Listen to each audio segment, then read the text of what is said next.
ఇలాంటి చేతగాని దద్దమ్మ చర్యలు చేయడము ఎంతవరకు సమంజసమని చెప్పి నేను ప్రభుత్వానికి మనవి చేస్తా ఉన్నా, మరి అడుగుతా ఉన్నా. ఆలోచన చేయండి. మీరు అధికారంలోకి వచ్చి 7 మాసాలు అయింది.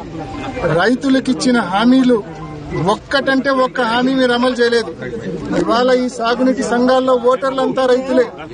రైతులు మొత్తం వచ్చి ప్రజాస్వామ్యబద్ధంగా ఓట్లేస్తే మీకు ఉండదని, ఘోరమైన పరాజయం ఎదురవుతుందని భయపడి ఈ మాదిరి పోలీసులను అడ్డు పెట్టుకుని దద్దమ్మ రాజకీయాలు చేయడానికి సిగ్గుగా లేదా అని చెప్పి అధికార పార్టీ నాయకులు నేను క్వశ్చన్ చేస్తా ఉన్నా.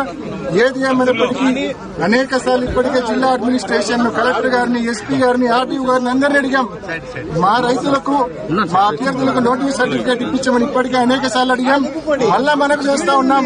మిగిలిన సమయం సాయంత్రం సమయం ఉంది కాబట్టి మా అభ్యర్థులకు నోటీస్ సర్టిఫికేట్ ఇప్పించమని చెప్పి గట్టిగా అడుగుతా ఉన్నాం.